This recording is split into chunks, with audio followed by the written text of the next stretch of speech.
안녕하세요.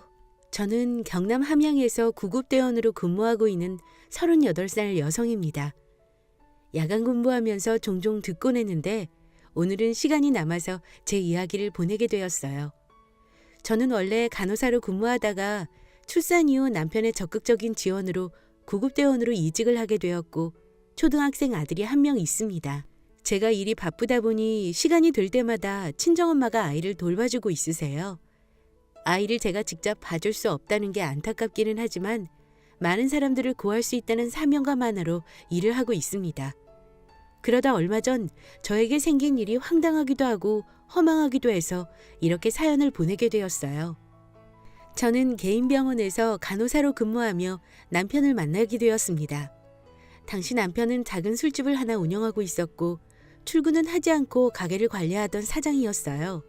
장사라는 게 원래 2, 3년마다 유행을 따라가며 해야 하는 거라서 말처럼 남편은 수시로 업종을 바꿔가면서 가게를 운영했습니다. 매출이 잘 나와도 못 나와도 불안한 게 사업이다 보니 시댁에서는 안정적인 제 직업을 마음에 들어 하셨고 저희는 곧 결혼을 했습니다. 그리고 20살 후반의 무렵 첫 아이를 낳았고 아이를 낳고 이직을 준비해서 119 구급대원으로 근무를 한 지도 10년이 다 되어가네요. 저희 시댁에서는 처음에 간호사라는 제 직업이 안정적이고 밤늦게까지 일을 안 하니 저녁에 남편 끼니는 안 거르겠다고 하며 좋아하셨는데 구급대원으로 이직을 하고 나니 이것저것 마음에 들지 않아 했습니다. 너 내 남편이 지금 집에서 쉰다고 무시하거나 그러면 안 된다. 남자는 언제건 잘한다, 잘하고 있다, 고맙다. 이렇게 말을 해야 힘을 내서 돈도 벌고 가정에도 충실하는 거야. 아휴, 어머님, 저희가 어디 하루 이틀 같이 살았나요? 그런 걱정은 안 하셔도 돼요. 안 그래도 요즘 기운 없어 보여서 어제는 기운 차리라고 그 좋아하는 곰탕도 한 솥 끓여뒀어요. 그래, 곰탕 좋지. 그리고 너 일하는 곳에 남자들이 우글우글하니까 언제든지 행실 조심하고 다녀야 해. 전부 얼마나 가정에 충실한 사람들인지 몰라요. 그런 걱정은 안 하셔도 돼요. 어머님은 그저 아들 며느리 안 다치고 건강하게 행복하게 살게만 바래주시면 됩니다. 네, 이게 또 시어미한테 실실 웃으면서 가르치려 들지? 어른이 말하면 그저 네네 좀 할 수 없니? 아유, 죄송해요. 어머님이 너무 걱정을 많이 하시는 것 같아서요. 제가 구급대원이 되고 오래 지나지 않아 남편은 새로 시작했던 고깃집이 잘 되지 않아 폐업을 결정했고 늘 술로 밤을 지새웠습니다.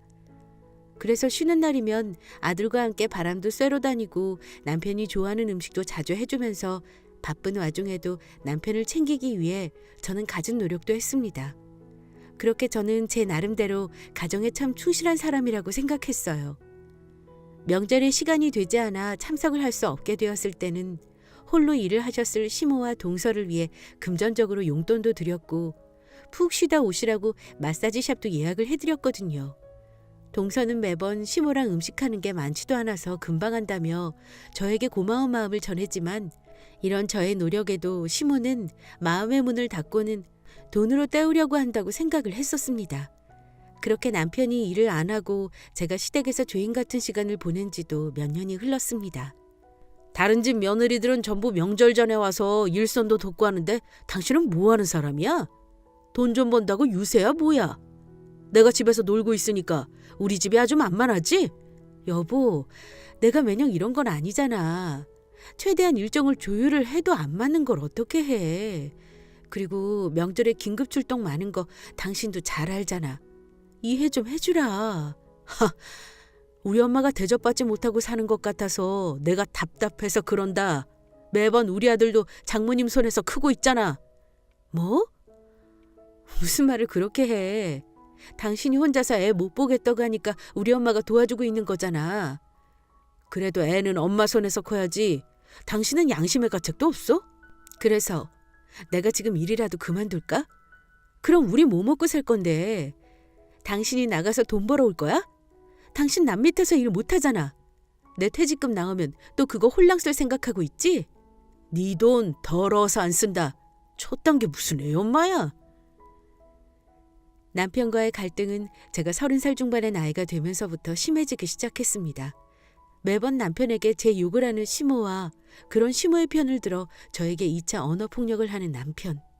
언어폭력도 심하긴 했지만 가장 심한 문제는 남편이 고깃집 장사를 폐업한 이후 새로 시작한 카페조차 적자로 폐업을 했다는 사실입니다. 처음 저와 연애를 할 때만 하더라도 업종을 자주 바꾸기는 했지만 사업은 꽤 잘 되었던 것 같은데 계속되는 폐업으로 남편과의 경제적인 갈등의 골이 깊어지고 있었죠. 저는 그래도 가장이라면 나가서 아르바이트라도 해서 돈을 버는 게 맞다고 생각을 했지만 남편은 다른 사람 밑에서 일을 할 수 없는 인간이었습니다. 그러다 보니 저는 계속 교대 근무로 일을 해야 하고 남편은 애도 안 봐주니 친정엄마가 안쓰러워서 손주를 봐주기 시작했어요. 그런 친정엄마에게 저는 시원하게 용돈도 한 번 못 주는 인생을 살고 있었습니다.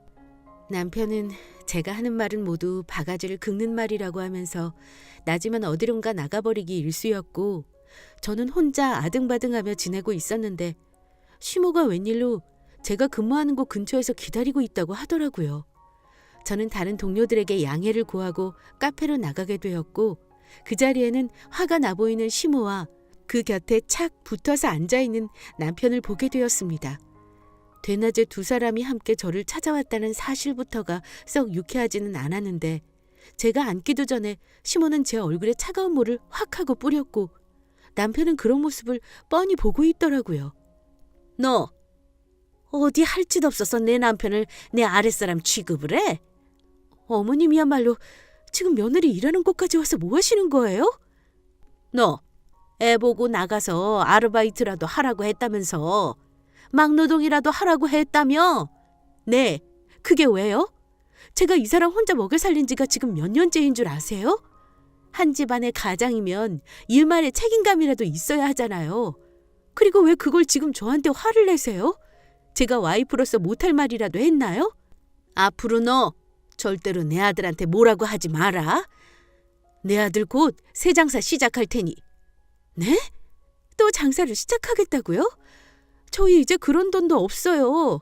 헛바람 그만 넣으세요. 내가 내 아들한테 투자할 거다. 그러니까 너 다시 한번 내 아들한테 큰 소리 내면 그날로 너 이 집에서 쫓겨날 줄 알아. 돈 좀 번다고 네가 뭐라도 되는 것처럼 생각하지 말라고. 참나. 그리고 일어나는 시모의 곁에서 남편은 한마디도 하지 않고 나가버렸습니다. 일을 하다가 정말 날벼락을 맞은 거죠. 그리고 그날 저녁 밤늦게 돌아온 남편은 그동안 본인이 서럽고 힘들었다며 이야기를 하더군요. 마치 본인이 돈을 못 버니까 사람 대접을 안 해주는 것 같았다고 하면서요. 어처구니가 없었죠. 그럼 제가 몇 달도 아니고 몇 년씩이나 돈을 벌 생각이 없는 사람한테 어떻게 해줘야 했을까요?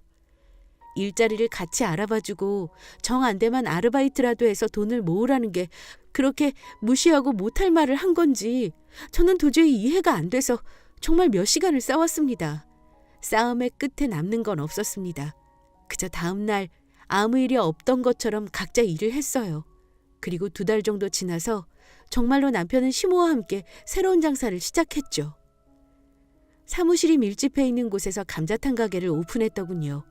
저는 제가 시댁에서 모욕적인 일을 당하기는 했지만 그래도 남편의 장사가 잘 되어서 가정의 작은 보탬이라도 되기를 정말로 바라고 바랬습니다.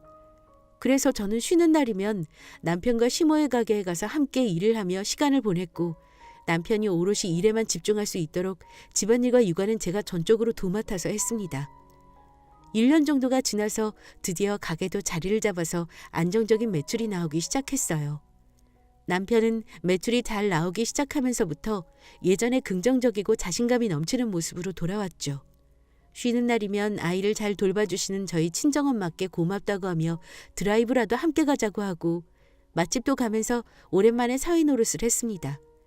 솔직히 남편이 딱 집안의 가장으로 자리를 지켜주니 그 이후로는 저도 마음적으로 힘들 게 없었어요. 제가 하던 일 열심히 하고 아이와 함께 잘 놀아주고 맛있는 음식을 준비하는 게 전부였으니까요.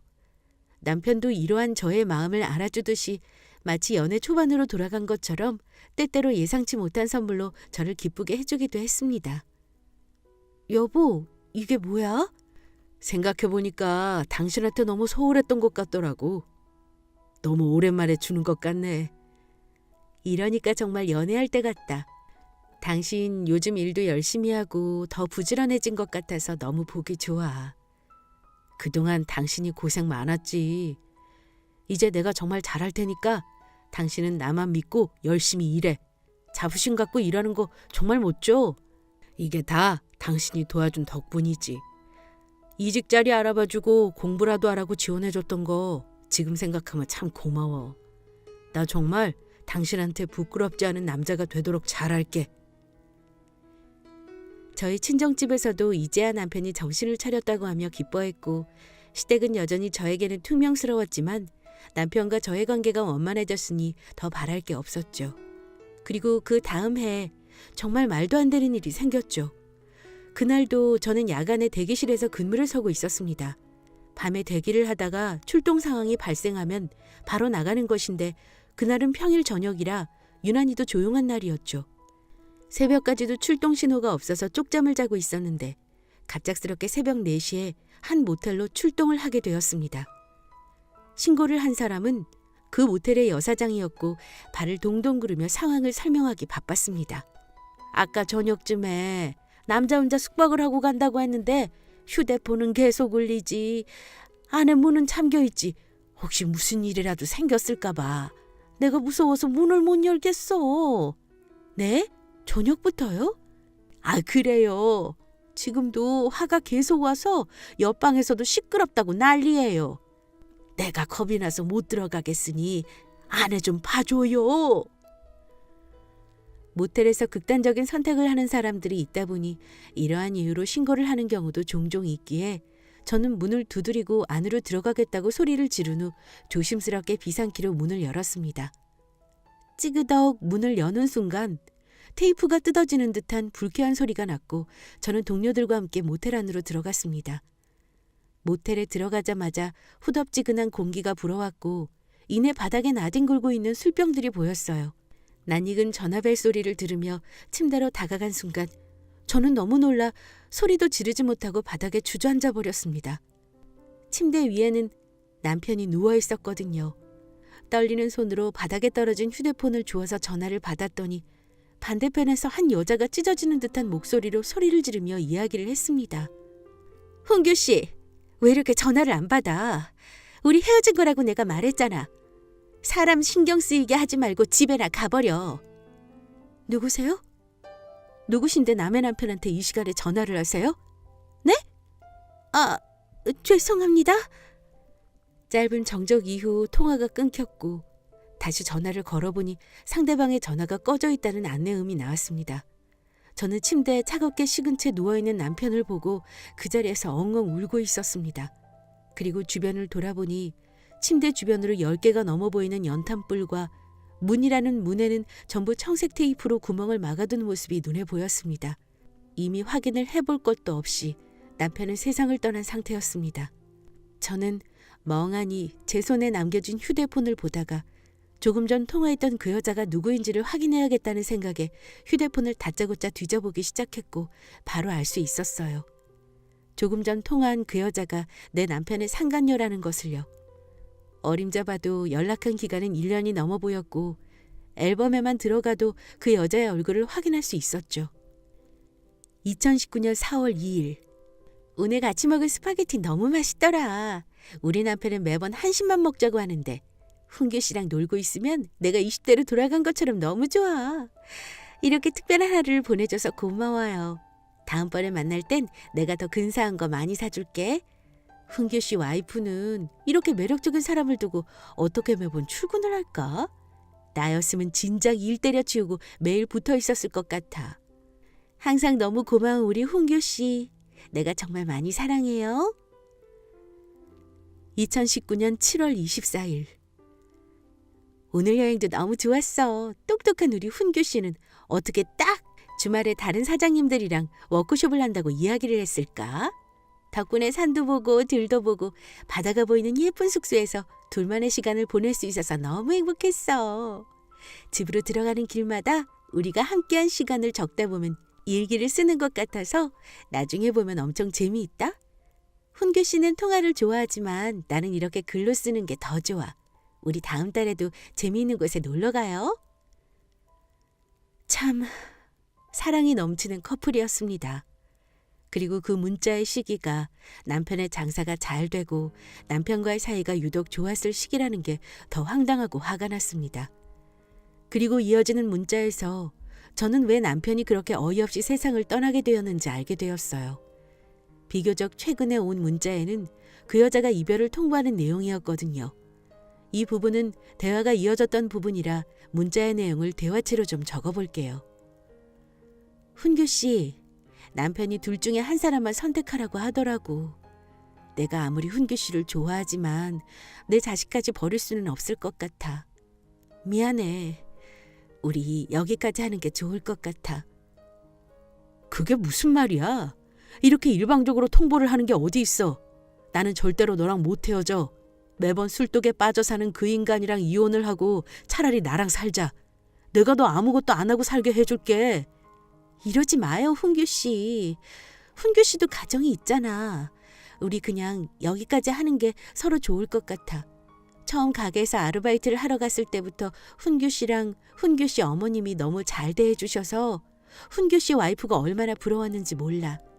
하지만 나한테는 내 가정이 있어. 그러니까 우리 여기서 멈추는 게 맞는 것 같아.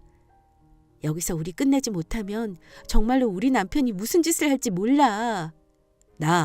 나 당신 남편 안 무서워. 내가 왜 무서워해? 약한 여자한테 술 먹고 소리나 지르는 그런 인간을. 훈규 씨 지금 너무 흥분한 것 같으니까 내가 나중에 다시 연락할게. 그동안 마음 좀 정리하고 있어요. 정리하고 말고 할 것도 없다니까. 우리 일단 만나자. 그리고 이후 답장은 상간녀의 남편이 보낸 것 같아 보였습니다. 가정 있는 여자한테 그만 좀 찝쩍거리소. 내가 한번 봐준다고 했으면 적당히 정리를 하면 되는 일인데 왜 이렇게 일을 크게 만들려고 하는지 이해가 안 되네. 어이, 사장님요. 저 본 적 있죠? 우리 와이프가 거기서 일한다고 해서 내가 밥도 먹으러 가고 포장도 해서 우리 직원들 사준 거 알고 있지요? 당신 와이프 밤에 힘들게 구급대원으로 일한다면서요. 그래서 그런 와이프가 자랑스럽다고 하더니 호박 씨는 뒤에서 다 까고 있는 게 남편이 돼서 할 일이가? 그 자랑스럽다는 와이프랑 양쪽 집 어른들한테 당신이 가게의 직원이랑 바람난 놈이라고 소란 비우기 전에 적당히 있으소. 여기서 한마디만 더 했다가는 내가 정말로 확 퍼뜨려버릴라니까. 내 얼굴에 침 뱉기 싫어서 참고 있으니까 남자가 돼서 남들 보기 부끄럽게 살지 마소. 그 이후 남편은 답장을 하지 않았고 그 여자와 짧은 통화 기록만이 있었습니다. 그리고 최근에 받은 듯한 내용도 상간녀의 남편이 보낸 것 같았는데 등록이 되지 않은 번호로 내일 다 퍼뜨리겠다 이렇게 와 있었습니다. 문자를 받은 날이 오늘이었고 남편은 그 여자를 향해 마지막 문자를 보내뒀더군요. 지선아, 너는 나에게 계속 헤어지자고 말을 하지만 그게 진심이 아니라는 걸 알고 있어. 우리는 헤어질 수 없고 나는 너를 잊을 수도 없는 사람이 되어버렸으니까. 서로를 얼마나 불쌍하고 가엾게 여기는데 우리가 어떻게 헤어질 수 있겠어? 제발 나에게 마지막 기회를 줄 수 없겠니? 오늘 우리가 자주 오던 엠모텔 204로 와준다면 난 세상 사람들에게 손가락질을 받더라도 너 하나는 반드시 지킬 거야. 어차피 오늘이 지나면 내 인생도 끝이야. 네가 오지 않는다면 더 이상 나에게 내일은 없어. 그러니 제발 돌아와줘. 그 자리에서 한참을 휴대폰만 보고 있으니 저는 비집고 나오는 웃음을 참을 수가 없더군요.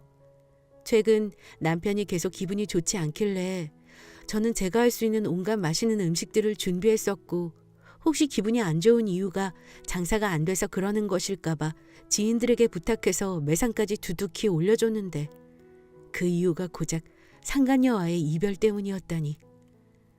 기다리던 상간녀는 오지도 않고 강경하게 헤어짐을 말하고 당장 내일이면 내연남의 남편이 모든 걸 퍼뜨려버리겠다고 말을 하니 무서웠겠죠. 저의 남편은 그런 인간이었으니까요. 꼭 큰일을 앞두고는 바보같이 뒤에서 숨어 있는 게 이 인간이었습니다. 그래서 모든 사람들이 본인에게 손가락질할 것이 무서워서 술을 5병이나 먹고 극단적인 선택을 한 것 같았고요. 놀란 마음이 가라앉으니 놀랍게도 사람이 차분해지더군요. 저는 배신감에 치를 떨었고 결국 그 인간의 장례를 치러주지 않기로 마음을 먹고 그대로 시댁으로 갔습니다. 내가 새벽부터 여긴 웬일이야? 그렇게 챙기시던 어머님 아들이 지금 모텔에서 극단적인 선택을 했네요. 저는 장례식장에 못 가겠으니 어머님이라도 가셔야죠. 뭐? 그럴 리가. 내 아들이 그럴 리가. 어머님, 우리 남편 직원이랑 바람난 거 알고 계셨어요? 뭐? 그게 정말 바람이었다는 거야? 대충 아셨나 보네요. 그건 중요한 게 아니고 제가 아무리 바보라도 바람난 남편 장례까지 치러줄 만큼 마음이 넓지 못해서요. 뒷일은 부탁드려도 되겠죠? 야, 너 같은 거 만나서 사는데 내 아들이 바람 안 나고 배겨? 그리고 지금 부모한테 아들상 치르라고 말하는 게 어디 정상적인 인간이 할 태도야? 내 아들 어디 있어? 내가 어떻게 알아요? 그리고 너 같은 거 밥벌이 못하는 당신 아들 내가 먹이고 용돈 주면서 데리고 살았어요. 고작 2년 했는 거 가지고 생색낼 생각하지도 마요. 혹시 그건 알아요? 제가 애 키우면서 돈 없어서 새벽에 청소 아르바이트까지 하면서 돈 번 거. 당신 아들은 그 사실을 참 잘 알면서도 내가 새벽에 나갈 때면 꼭 자는 척을 하더라고요. 참나, 내가 무슨 말이라도 하면 남자 기죽인다고. 틀린 말 하나도 없는데 넌 왜 혼자서 난리야? 막말로 네가 매일같이 밤에 돌아다니는데 너는 바람 안 피운다는 보장 있니? 내 아들 외롭게 했으니 걔가 그런 거지. 어디 걔가 그럴 애야? 해본 거란 건 장사밖에 없는 애인데 너도 어디 남자라도 만들어둔 거 아니니? 정말 말이 안 통하시네. 장사밖에 해본 적 없어서 아르바이트 하는 사람이랑 바람났다는 말 못 들으셨어요? 그리고 제가 일을 하는 게 왜 이렇게 재운이 되어야 하는지 모르겠네요. 저는 마지막까지도 저에게 호통치는 시모에게 질려서 시댁에도 인연을 끊어버렸습니다. 결혼 이후 정말 단 한 번도 남편이 바람을 폈다는 그 순간에도 제 편을 들어주지 않는 시댁이 지긋지긋했으니까요.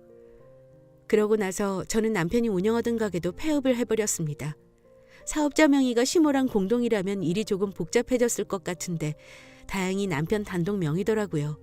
하루아침에 가게까지 폐업을 해버리고 나니 시모는 저희 집에 찾아와서 가게를 내놓으라며 난리 몇 날 며칠을 난리치는 통에 아주 머리가 다 지끈거렸어요. 그 가게에 들어간 내 돈이 얼만 줄 알아? 당장 돈 내놔. 그거 우리 남편 노후자금이야. 그게 무슨... 그러는 어머님이야말로 어머님 아드님 밑으로 들어간 제 돈이 얼만 줄이나 아세요? 제가 누차 말씀드렸지만 제발 아들만 챙기지 말고 주변 사람들 좀 챙기세요. 설마 아버님께 말도 안 하고 이렇게 큰 돈을 투자하시지는 않으셨죠? 투자의 책임은 본인한테 있으신 거예요. 네가 내 아들 잡아먹었지? 아버님께는 어머님이 말씀드리는 게 좋겠죠? 이제 앞으로 제발 볼 일 없었으면 좋겠어요. 아참, 그리고 죄송하지만 저는 댁 아드님 제사 지낼 생각 없으니 본인이 아들 좋아하시는 걸로 가득 채워주세요. 며느리가 좋아하는 반찬은 하나도 몰라도 아들이 좋아하는 수식까지 알고 계시잖아요? 우리 남편은 좋겠네. 거기서 맛있는 거 많이 먹어서. 야! 시모는 제 머리채를 잡으러 달려왔고 저는 그런 시모를 가뿐히 뿌리쳤습니다. 시모는 뭐가 그렇게 억울하고 분한지 너무 하루가 멀다 하고 찾아와서 돈 내놔라, 아들 살려내놔라 난리를 쳤죠. 나중에는 장례식장에 그 상간녀는 오지도 않았다고 제가 오해한 거 아니냐고 하면서 구슬리려고 하는데 저는 그 말이 더 웃겼습니다. 그래서요? 본인도 부끄러운 걸 아니까 안 오는 거지. 상간녀라도 낄자리 정도는 알아야 되지 않겠어요? 그리고 그 여자는 어머님 아들 버렸다니까요? 진작에 버렸는데 어머님 아드님이 못 받아들이고 있었던 거라고요. 그래, 내가 다 미안하니까 이제 그만 그 돈 줘. 나 정말 그 돈 없으면 어떻게 될지 몰라. 그게 저랑 무슨 상관이에요? 이제 제발 그만 좀 오세요. 지긋지긋하니까. 내가 너한테 서운하게 해서 다 미안하다고 하자님. 용서 좀 해주렴. 그 상간녀는 끝내 남편의 장례식에도 오지 않았다고 하면서 시모는 버럭 화를 내더라고요. 그렇게 단호하게 헤어지자고 했고 이미 상간녀의 남편이 바람 사실까지 알고 있는데 당연한 일 아닌가요?